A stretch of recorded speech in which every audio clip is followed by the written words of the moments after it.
Genesis 3. Now the serpent was more crafty than any other beast of the field that the Lord God had made. He said to the woman, "Did God actually say, 'You shall not eat of any tree in the garden'?"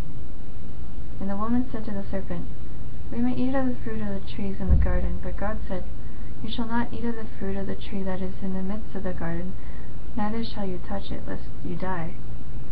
But the serpent said to the woman, 'You will not surely die.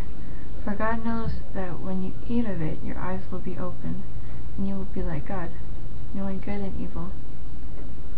So when the woman saw that the tree was good for food, and that it was a delight to the eyes, and that the tree was to be desired to make one wise, she took of its fruit and ate.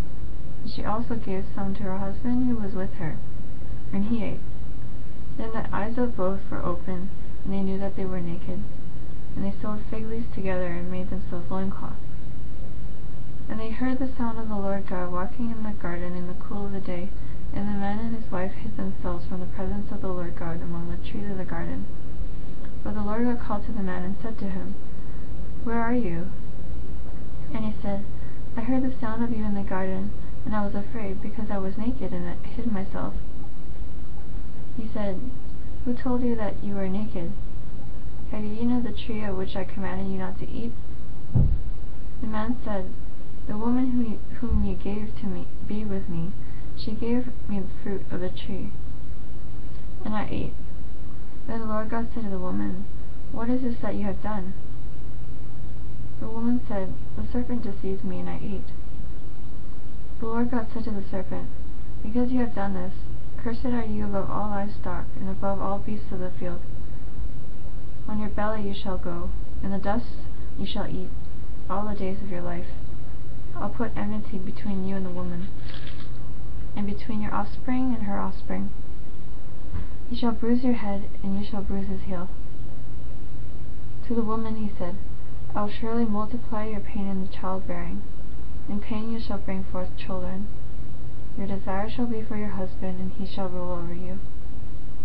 And to Adam he said, "Because you have listened to the voice of your wife, and have eaten of the tree of which I commanded you, you shall not eat of it.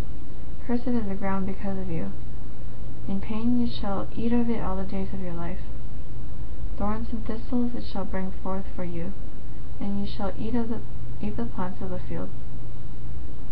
By the sweat of your face you shall eat bread till you return to the ground, for out of it you were taken, for you are dust, and to dust you shall return."